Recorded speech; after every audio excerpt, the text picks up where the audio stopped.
So then what happens after the war? If the possessions have been sold off, if the Canadians of Japanese descent have been interned, once peace is declared, what will happen to them then? Well, after victory in Europe, the Allies were able to focus more on what was going on in the Pacific. The Americans decide that it would be too difficult to invade Japan and that the soldiers would not stop fighting and it would cost the lives of too many American soldiers. Historians now don't necessarily accept that as truth, but that's what they were arguing at the time. And they justified developing the newly developed nuclear weapon of an atomic bomb as a justification to end the war.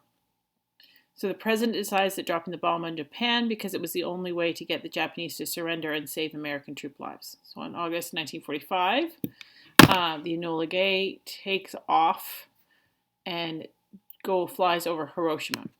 It's hard to explain why they would pick Hiroshima. It was not a military-based city.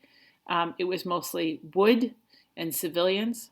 So when they dropped their first bomb, nicknamed Little Boy, 2/3 of the city is instantly flattened and thousands are dead.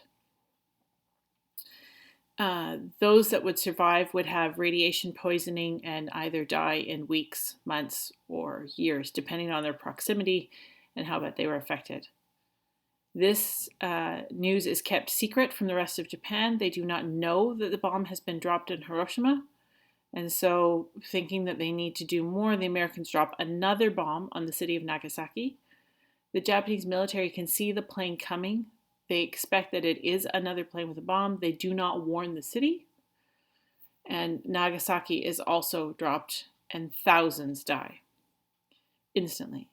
At this point, Emperor Hirohito speaks directly to his people and tells them that Japan will surrender to the United States. But what does that mean for Canadians of Japanese descent? The war is over. Japan has surrendered.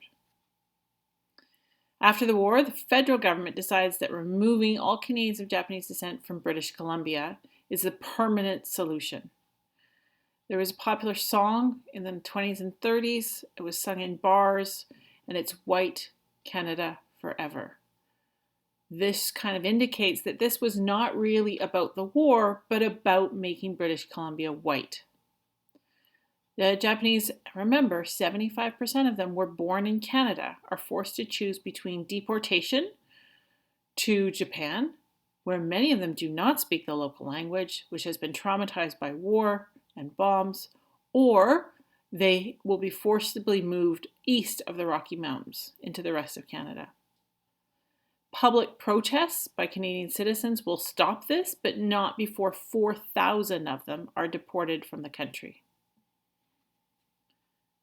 43 years later, after a lot of pressure and protests, the Prime Minister at the time, Brian Mulroney, acknowledges that what the Canadian government did was wrong, and announcing an award of $21,000 for each individual directly wronged. Do you think that apologizing and giving money is an acceptable way to deal with this issue?